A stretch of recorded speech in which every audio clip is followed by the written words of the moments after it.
لله والصلاة والسلام على رسول الله وأشهد أن لا إله إلا الله وحده لا شريك له وأشهد أن محمدا عبده ورسوله أما بعد قال تعالى إنا جعلناه قرآنا عربيا لعلكم تعقلون وإنه في أم الكتاب لدينا لعلي حكيم. حضرات، آج کا درس قرآن کی فضیلت پر ہوگا. سب سے پہلے تمہیدی طور پر ہم کو یہ بات جاننا چاہیے کہ قرآن آسمانی کتابوں میں سے آخری کتاب ہے جو ساری آسمانی کتابوں اور صحیفوں کی ناسخ ہے، اور دیگر آسمانی کتابیں اور صحیفے منسوخ ہیں. اور قرآن کے بارے میں یہ جان لینا چاہیے کہ قرآن یہ اللہ کا کلام ہے. جو آدمی قرآن کی تلاوت کرتا ہے دراصل وہ اللہ تعالیٰ سے گفتگو کرتا ہے، گویا اللہ تعالیٰ سے وہ ہم کلام ہوتا ہے. قرآن مجید کے بہت سارے نام ہیں، 4 نام بہت معروف ہیں. ان 4 ناموں کو ذہن میں رکھنا چاہیے. قرآن کا ایک نام القرآن ہے جس کا تذکرہ رب العالمین نے قرآن کی بہت سی آیتوں میں فرمایا. قاف والقرآن المجید، قسم ہے عظمت والے قرآن کی. یاسین والقرآن الحکیم، قسم ہے حکمت والے قرآن کی.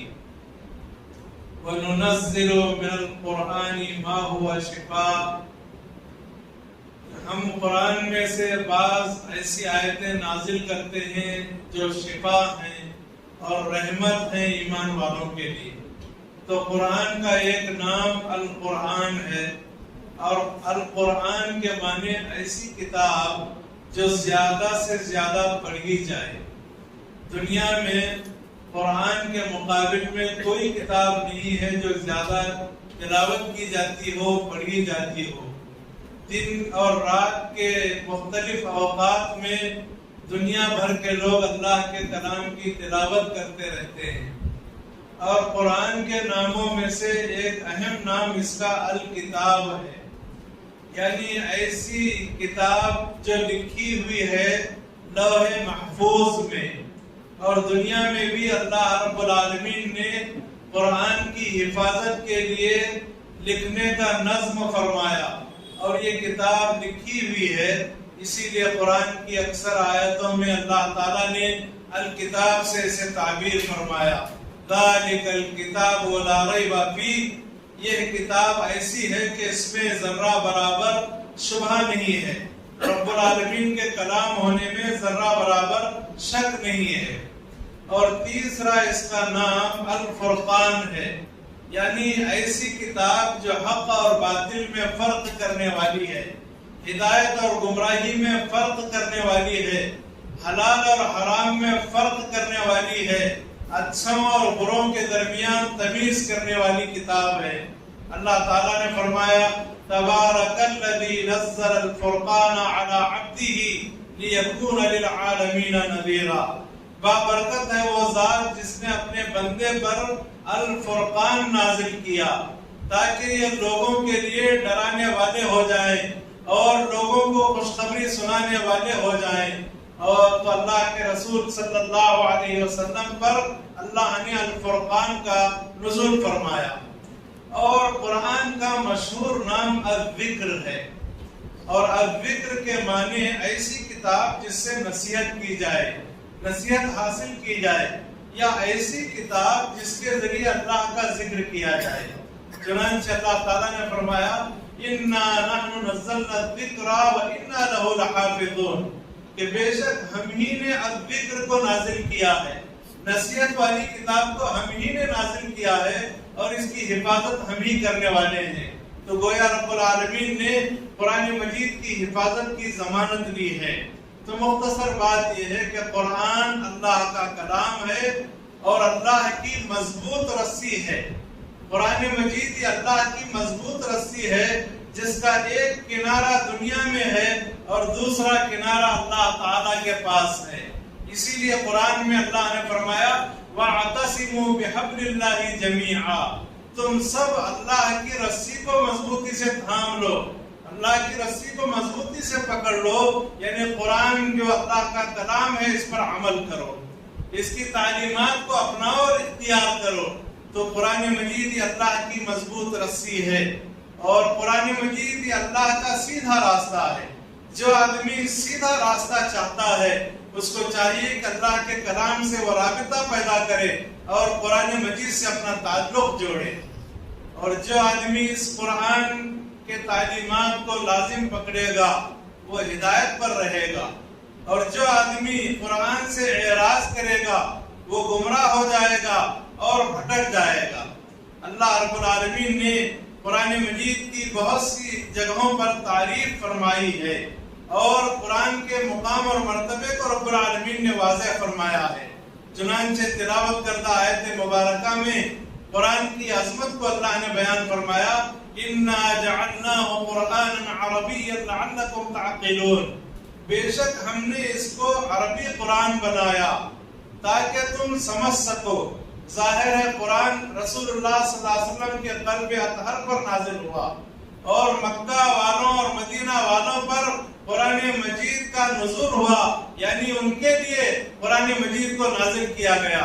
ظاہر ہے ان کی زبان عربی تھی اور اس زمانے میں وہ لوگ اپنی زبان پر بہت ناز کرتے تھے اور اپنے آپ کو فصیح اللسان سمجھتے تھے، تو رب العالمین نے قرآن مجید کو عربی میں اور فصیح زبان میں نازل فرمایا۔ تو اسی بات کا رب العالمین نے ذکر کیا کہ بے شک ہم نے اس کو قرآن عربی بنایا تاکہ تم سمجھ سکو۔ وَإِنَّهُ فِي أُمِّ الْكِتَابِ لَدَيْنَا لَعَلِيٌّ حَكِيمٌ، اور بے شک یہ قرآن ام الکتاب میں ہمارے پاس ہے، یعنی لوح محفوظ میں۔ ایسا نہیں ہے کہ یہ قرآن ضائع ہے، بلکہ لوح محفوظ میں اللہ نے اسے محفوظ کر دیا ہے۔ ہمارے پاس یہ لوح محفوظ میں ہے اور بہت بلند مرتبت ہے اور بڑی حکمت والی کتاب ہے۔ تو گویا قرآن مجید کی اس سے عظمت ظاہر ہوتی ہے۔ اور اسی طرح قرآن ہی کے بارے میں رب العالمین نے فرمایا لا یأتیہ الباطل من بین یدیہ ولا من خلفہ تنزیل من حکیم حمید۔ قرآن مجید ایسی کتاب ہے کہ اس کے اندر نہ آگے سے نہ پیچھے سے باطل داخل ہو سکتا ہے۔ قرآن مجید ایک حق کتاب ہے، اس کے اندر باطل کہیں سے بھی داخل نہیں ہو سکتا۔ اس کے بعد رب العالمین نے فرمایا تنزیل من حکیم حمید، یہ نازل کردہ کتاب ہے حکمت والی ذات، قابل تعریف ذات کی جانب سے، یعنی اللہ رب العالمین کی جانب سے یہ نازل کردہ کتاب ہے۔ قرآن مجید ہی کے سلسلے میں اللہ رب العالمین نے فرمایا اور اس کا نام نور رکھا۔ قرآن نور ہے، اور قرآن نور اس لیے ہے کہ جو بھی قرآن پڑھے گا، تدبر کرے گا، اسے روشنی حاصل ہوگی، زندگی گزارنے کا سلیقہ اسے آئے گا اور وہ روشن زندگی گزارے گا۔ اسی لیے قرآن مجید کو اللہ تعالیٰ نے نور سے تعبیر فرمایا اور اسے شفا کا ذریعہ بتایا۔ چنانچہ رب العالمین نے فرمایا وَكَذَلِكَ أَوْحَيْنَا إِلَيْكَ رُوحًا مِّنْ أَمْرِنَا مَا كُنْتَ تَدْرِي مَا الْكِتَابُ وَلَا الْإِيمَانُ وَلَكِنْ جَعَلْنَاهُ نُورًا نَهْدِي بِهِ مَن نَّشَاءُ مِنْ عِبَادِنَا وَإِنَّكَ لَتَهْدِي إِلَىٰ صِرَاطٍ مُّسْتَقِيمٍ۔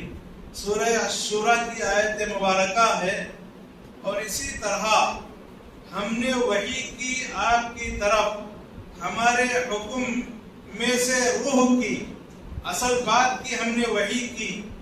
آپ نہیں جانتے تھے کہ کتاب کیا ہے اور ایمان کیا ہے۔ اللہ نے اپنے رسول سے مخاطب کر کے فرمایا اے رسول، قرآن کے نازل ہونے سے پہلے آپ کو پتہ نہیں تھا کہ کتاب کسے کہتے ہیں، آپ کو پتہ نہیں تھا کہ ایمان کسے کہتے ہیں۔ قرآن کے نازل ہونے کے بعد رسول اللہ صلی اللہ علیہ وسلم کو واقف کرایا گیا کہ یہ کتاب ہے اور یہ ایمان ہے۔ اس کے بعد اللہ نے فرمایا اور لیکن ہم نے اس کتاب کو نور بنایا، روشنی بنائی، اس کے ذریعے ہم اپنے بندوں میں سے جسے چاہتے ہیں ہدایت دیتے ہیں، اور بے شک آپ ضرور سیدھا راستہ دکھاتے ہیں۔ تو گویا کہ رسول صلی اللہ علیہ وسلم قرآن کی روشنی میں لوگوں کو سیدھا راستہ بتاتے ہیں۔ یہ قرآن کی عظمت ہے، اور اسی طرح قرآن کی عظمت کا آپ اندازہ لگائیے کہ رب العالمین نے فرمایا یا ایھا الناس قد جاءتکم موعظۃ من ربکم وشفاء لما فی الصدور وہدی ورحمۃ للمؤمنین۔ اے لوگو، گویا رب العالمین نے دنیا کے سارے لوگوں سے خطاب فرمایا، صرف ایمان والوں سے نہیں، دنیا کے سارے لوگوں سے خطاب فرمایا اے لوگو، یقیناً تمہارے پاس تمہارے رب کی جانب سے نصیحت والی کتاب آئی ہے اور شفا والی کتاب آئی ہے، اس کی شفا جو سینوں اور دلوں میں ہے، اور ہدایت والی کتاب آئی ہے اور ایمان والوں کے لیے رحمت ہے۔ تو یہ قرآن مجید کی عظمت ہے، اس سے ان آیتوں سے ہمیں قرآن کی عظمت کا اندازہ ہونا چاہیے۔ اور ایک اہم مسئلہ یہ ہے کہ جب جنوں کی جماعت نے قرآن مجید کو سنا تو جنوں کی جماعت نے قرآن پر ایمان لایا اور قرآن کی پیروی شروع کر دی۔ رب العالمین نے سورہ جن کے آغاز میں اس بات کو بیان فرمایا، قُلْ أُوحِيَ إِلَيَّ أَنَّهُ اسْتَمَعَ نَفَرٌ مِّنَ الْجِنِّ فَقَالُوا إِنَّا سَمِعْنَا قُرْآنًا عَجَبًا يَهْدِي إِلَى الرُّشْدِ فَآمَنَّا بِهِ وَلَن نُّشْرِكَ بِرَبِّنَا أَحَدًا۔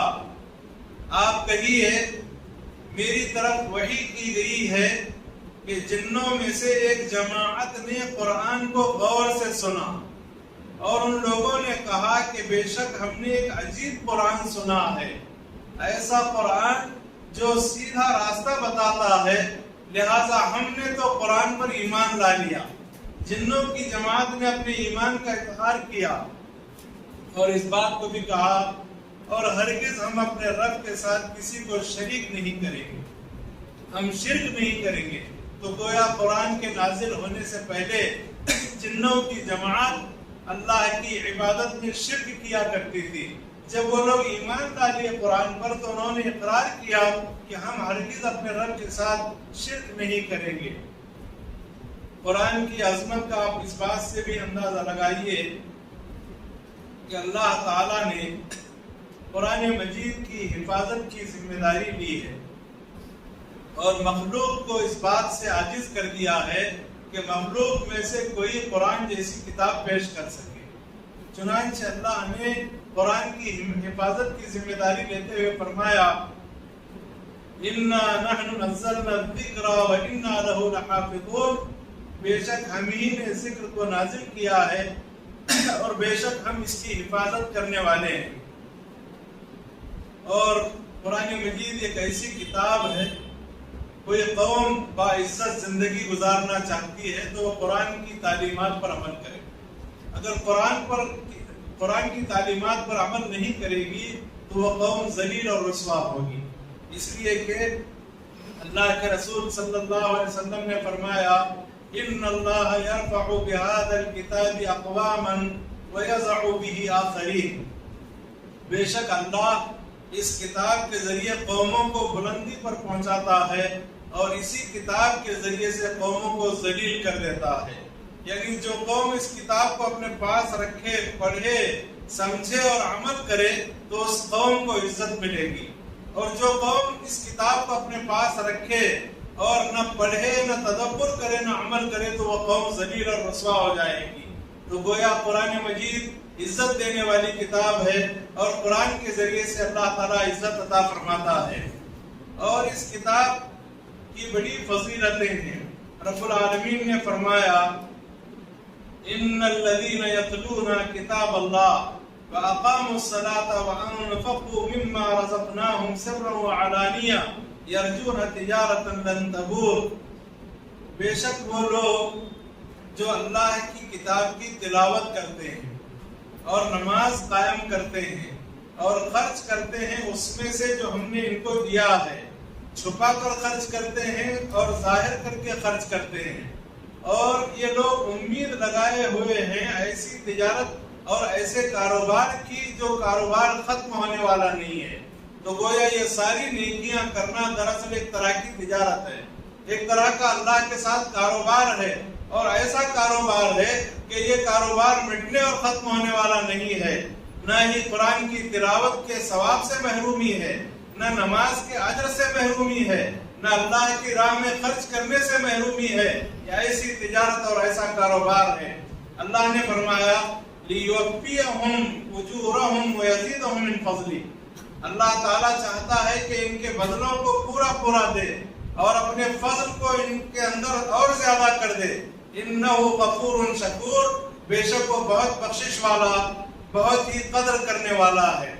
حضرات، ایک اہم بات یہ ہے، ہم کو یہ جان لینا چاہیے کہ قرآن مجید کے تلاوت کرنے میں کیا نیکیاں ہیں. آپ نے بارہا اس حدیث کو سنا ہے جو امام ترمذی رحمۃ اللہ علیہ نے اپنی سنن میں ذکر فرمایا ہے. حدیث کے راوی عبداللہ ابن مسعود رضی اللہ تعالیٰ عنہ ہیں. وہ کہتے ہیں نبی صلی اللہ علیہ وسلم نے فرمایا من قرأ حرفا من کتاب اللہ فلہ به حسنہ والحسنۃ بعشر امثالها لا اقول الف لام میم حرف ولكن الف حرف ولام حرف ومیم حرف. جو آدمی اللہ کی کتاب میں سے ایک حرف پڑھے گا تو اس کے لیے ایک نیکی ہے اس کے بدلے. اب یہاں سوال یہ ہے کہ سمجھ کر آدمی پڑھے یا بغیر سمجھے پڑھے. تو اس کا جواب یہ ہے کہ سمجھنے سے فضیلت دگنی ہو جاتی ہے. بغیر سمجھے بھی اگر کوئی بندہ مومن اللہ کے کلام میں سے ایک حرف پڑھتا ہے تو اسے نیکی ملے گی. اور نیکی کہاں تک ملے گی؟ بعض لوگوں کے نیت کے لحاظ سے ایک حرف کے بدلے 10 نیکیاں بھی ملیں گی. چنانچہ آپ نے کہا اور نیکی اس کے 10 کے مانند ہے. میں یہ نہیں کہتا الف لام میم ایک حرف ہے، بلکہ الف ایک حرف ہے، لام ایک حرف ہے، میم ایک حرف ہے. تو ہم میں سے بہت سے احباب ماشاءاللہ قرآن کی تلاوت کرتے ہیں. ہم کو اس عقیدے کے ساتھ تلاوت کرنا چاہیے کہ ہم رب کریم سے ایک ایک حرف پر نیکیاں حاصل کریں گے اور رب کریم ہمیں نیکیاں عطا فرمائے گا. اس عقیدے اور اس جذبے کے ساتھ قرآن مجید کی تلاوت کرنی چاہیے. اسی طرح اور ایک حدیث ہے صحیح بخاری اور مسلم کی، عائشہ رضی اللہ عنہا اس حدیث کی راویہ ہیں. وہ کہتی ہیں رسول اللہ صلی اللہ علیہ وسلم نے فرمایا الماہر بالقرآن مع السفرۃ الکرام البررہ، کہ جو آدمی قرآن کی تلاوت میں مہارت رکھتا ہے یا قرآن کی تفسیر میں، قرآن کے سمجھنے میں مہارت رکھتا ہے تو اس کا انجام نیک بزرگ فرشتوں کے ساتھ ہوگا. اور اس کے بعد آپ صلی اللہ علیہ وسلم نے فرمایا والذی یقرأ القرآن، اور وہ آدمی جو قرآن پڑھتا ہے، قرآن پڑھنے میں ماہر نہیں ہے، قرآن کے سمجھنے میں ماہر نہیں ہے، قرآن پڑھتا ہے وَيَتَتَعْتَعُ فِيهِ، اور قرآن کی تلاوت کے وقت میں اس کی زبان لڑکھڑاتی ہے، زیادہ عمر ہونے کی وجہ سے یا زبان کے نہ پلٹنے کی وجہ سے یا زبان میں لکونت کی وجہ سے آدمی قرآن کی تلاوت کر رہا ہے اور اس کی زبان کے اندر لڑکھڑاہٹ ہے، تو اللہ کے رسول صلی اللہ علیہ وسلم فرماتے ہیں وَهُوَ عَلَيْهِ شَاقٌ لَهُ أَجْرَانِ، اور اس آدمی پر قرآن کی تلاوت گراں گزر رہی ہے، زبان کے موٹے ہونے کی وجہ سے، لکونت ہونے کی وجہ سے، عمر رسیدہ ہونے کی وجہ سے. تو ایسے آدمی کے بارے میں آپ نے فرمایا لہو اجران، ایسے آدمی کو دوہرا ثواب ہے. قرآن کی تلاوت کا بھی ثواب ملے گا اور تکلیف سے پڑھنے کا ثواب ملے گا. تو گویا کہ قرآن مجید کی تلاوت کی یہ فضیلت اللہ کے رسول صلی اللہ علیہ وسلم نے بیان فرمائی ہے. اب سوال یہ ہے کہ آخرت میں قرآن کی تلاوت کرنے والے کو کیا ملے گا؟ اس سلسلے میں 2 حدیث میں آپ کے سامنے پیش کر دیتا ہوں. ایک حدیث یہ ہے، ابو امامہ باہلی رضی اللہ عنہ حدیث کے راوی ہیں. وہ کہتے ہیں رسول اللہ صلی اللہ علیہ وسلم نے فرمایا اقرأ القرآن فإنه يأتي يوم القيامة شفيعا لأصحابي، تم لوگ قرآن پڑھو اس لیے کہ قرآن قیامت والے دن اپنے پڑھنے والوں کے لیے سفارشی بن کر اللہ کی جناب میں آئے گا. قرآن اللہ تعالیٰ کی جناب میں آ کر کہے گا اے اللہ تعالیٰ یہ بندہ مجھے رات و دن پڑھا کرتا تھا، میں اس کے بارے میں سفارش کرتا ہوں، میری سفارش کے اس کے حق میں قبول فرما، تو قرآن کی سفارش اللہ رب العالمین قبول کرے گا۔ تو یہ قرآن مجید کا اجر آخرت میں انسان کو اس انداز میں ملے گا۔ اور ایک حدیث ہے، امام ترمذی رحمۃ اللہ علیہ اپنی سنن میں اس حدیث کو نقل کرتے ہیں، عبداللہ بن عمرو بن عاص رضی اللہ عنہ حدیث کے راوی ہیں، وہ کہتے ہیں رسول اللہ صلی اللہ علیہ وسلم نے فرمایا یقال لصاحب القرآن اقرأ وارتقی ورتل كما كنت ترتل في الدنيا فإن منزلتك عند آخر آیت تقرأ بها۔ قرآن کے حافظ سے کہا جائے گا، قرآن جس نے یاد کیا ہے، جو قرآن کا حافظ ہے، کوئی ضروری نہیں کہ مکمل قرآن یاد ہو، جتنا بھی یاد ہے انسان کو، صاحب قرآن سے کہا جائے گا تو پڑھ اور سیڑھی چڑھتا جا اور ترتیل سے پڑھ ویسے جیسے تو دنیا میں پڑھا کرتا تھا، بے شک تیری آخری منزل وہاں ہے جہاں پر تو آخر کی آیت پڑھ کر ٹھہر جائے۔ تو معلوم یہ ہوا کہ حافظ قرآن، چاہے مکمل قرآن کا آدمی حافظ ہو یا آدھے قرآن کا یا چند اجزاء کا اور چند سورتوں کا، اس کے لیے فضیلت یہ ہے کہ اللہ رب العالمین آخرت میں اسے یہ مقام اور مرتبہ عطا کرے گا۔ تو قرآن مجید ایک عظیم الشان کتاب ہے، اس پر ہمارا ایمان اور یقین ہے، لہٰذا ہم کو چاہیے کہ قرآن مجید کی ہم تلاوت کریں اور قرآن کی تلاوت کے ساتھ ساتھ قرآن پر غور و فکر کریں، اس لیے کہ رب العالمین نے فرمایا کتاب انزلناہ الیک مبارک لیدبروا آیاتہ ولیتذکر اولو الالباب، یہ برکت والی کتاب ہے جس کو ہم نے آپ کی طرف نازل کیا ہے تاکہ لوگ اس کی آیتوں پر غور و فکر کریں اور سمجھدار لوگ نصیحت حاصل کریں، عقل والے لوگ نصیحت حاصل کریں۔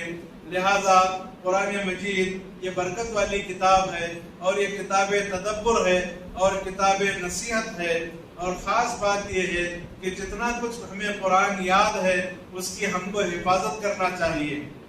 چنانچہ اللہ کے رسول صلی اللہ علیہ وسلم فرماتے ہیں تعاہدوا ھذا القرآن، تم لوگ اس قرآن کی حفاظت کرو، نگرانی کرو، ووالذی نفس محمد بیدی، قسم ہے اس ذات کی جس کے ہاتھ میں محمد کی جان ہے، یعنی اللہ کی قسم، لہو اشد تفلتا من الابل فی عقلها، کہ قرآن مجید یہ بہت جلد نکل جانے والی کتاب ہے ذہن اور دماغ سے، اس سے کہیں زیادہ جلدی نکل جانے والی کتاب ہے، جیسے کوئی اونٹ رسی کو چھڑا کر نکل جاتا ہے۔ تو معلوم یہ ہوا کہ قرآن کی تلاوت میں اور حفظ میں اگر لاپرواہی کی گئی تو قرآن مجید ہاتھوں سے نکل جاتا ہے، ذہن و دماغ سے نکل جاتا ہے، لہذا قرآن مجید کی حفاظت ہمیں کرنا چاہیے۔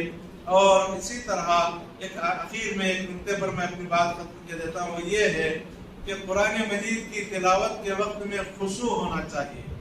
خشوع خضوع جیسے نماز میں ہوتا ہے ویسے قرآن کی تلاوت میں بھی خشوع ہونا چاہیے۔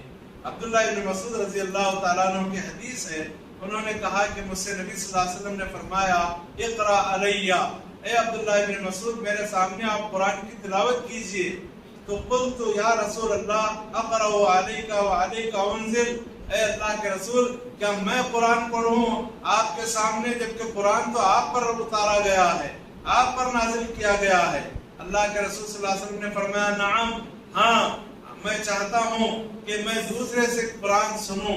چنانچہ عبداللہ ابن مسعود رضی اللہ عنہ سورہ نساء کی تلاوت کرنے لگے، یہاں تک کہ وہ اس آیت پر پہنچے فَكَيْفَ إِذَا جِئْنَا مِن كُلِّ أُمَّةٍ بِشَهِيدٍ وَجِئْنَا بِكَ عَلَى هَؤُلَاءِ شَهِيدًا، کیسے ہوگا اس وقت حال جبکہ ہم ہر امت کے لیے ایک گواہ پیش کریں گے، ایک گواہ لائیں گے، اور آپ کو ہم ان لوگوں پر گواہ بنا کر لائیں گے۔